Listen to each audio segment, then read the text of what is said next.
that long ago, if you wanted to go adventure touring, the 1 horsepower horse was your chosen form of transport. And then in the 1980s, BMW released the R80 GS. And we didn't quite realise it at the time, but that bike was the forerunner for all the adventure touring machines that we have today. So in the 90s, we had various Japanese manufacturers have a go at building adventure tourers. Most of them had a go, got out of it. But then in the last 10 or 15 years, we've had an explosion of adventure touring machines come out. KTM being the big name that's joined BMW, which has expanded its range to a whole bunch of single and twin cylinder machines. So we've got KTM, we've got BMW, and now we've also got Honda, Yamaha, and others, of course. And now we've also got Ducati, the sports bike manufacturer of excellence from Europe, superbike champion many, many times, and now they've expanded their Multistrada range, their all-roads range, to include the Multistrada 1200 Enduro, a bike that obviously is still capable on-road, but far more capable off-road than anything they've ever built.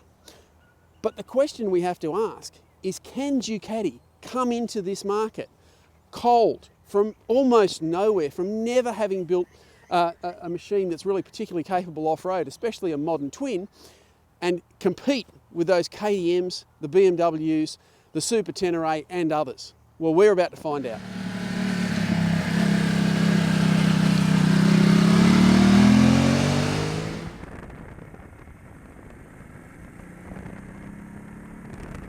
Last year, Cycle Talk had the DVT Multistrada as a long-term project machine. And that was the new engine, the Desmodronic variable timing engine, and we absolutely loved it. Far more tractable than the old one, but with no reduction in horsepower, much nicer engine to use than the earlier Multistradas and a lot of the other Ducati 8-valve engines. This bike has the same DVT motor, and it's awesome and works really, really well off-road.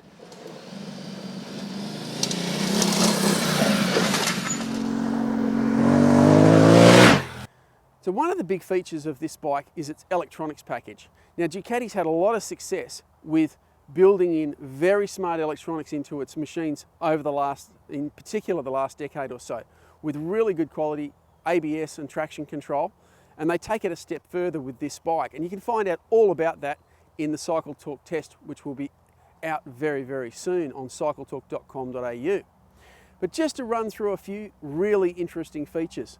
This bike's built both for touring and for more aggressive riding, whether it's on the road or on the dirt. So the Enduro mode disconnects the rear wheel's ABS, so you can lock up the back tyre in the soft stuff if you need to, which a good dirt bike rider will always want to be able to do that. But if you're going touring, you can get big touring panniers, you can get a top box, you can get the touring package with the centre stand that's on this machine, and it's also got plugs to charge phones and things like that. It's got Bluetooth built into the instruments. They're very, very comprehensive and very, very easy to read instruments, I might add. It's also got the semi-active electronic suspension, the Ducati Skyhook Suspension. The Ducati's brought this bike out in 2016. It is an expensive machine at $29,995 plus on-road costs. But it does have all the fruit from the get-go, or at least most of it. I was disappointed to find that the heated hand grips on this machine are actually an option that comes with the touring kit. But beyond a few little niggles like that, this bike does come as a real top-spec machine. So the big question was, how does it work off-road? The short answer is very well. The longer answer is, hey, it feels like a dirt bike when you jump on it. The position of the handlebars and the geometry of the steering and the way they've changed the forks and they've changed the geometry means it steers a lot more like a dirt bike when you first jump on it, especially if you've got these rally tyres on it. And that was a little bit shocking when I first jumped on it. I was like, oh wow, look, feel this. But to make sure it doesn't get too out of shape at high speed, Ducati's hidden a steering damper in there as well. So they've come up with a great way to have a good compromise between very light, easy steering and very direct steering, which you need off-road, and making sure that it stays stable at high speed on the road. Again, that's really good attention to detail and thinking about how they're going to build a bike that's going to work in so many different environments. Now, standing up, I really like it. If you're standing up, you can grip the tank with your knees and you can feel like you're riding a very, very big dirt bike.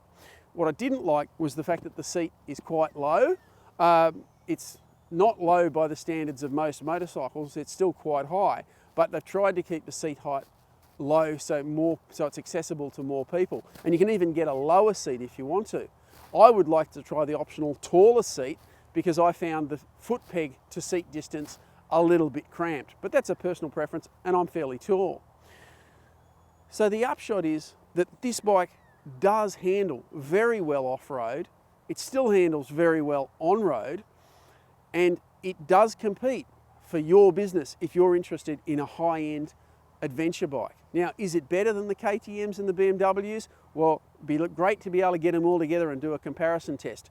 So we can't really say for sure. But what we can say is that if you ignore the Ducati because it's too new, because it's from a brand that hasn't had the history of building adventure bikes, well, you'll be missing out on riding a very, very special machine that handles well, stops well, goes well, looks pretty good, and does everything that most adventure bike riders will really, really want.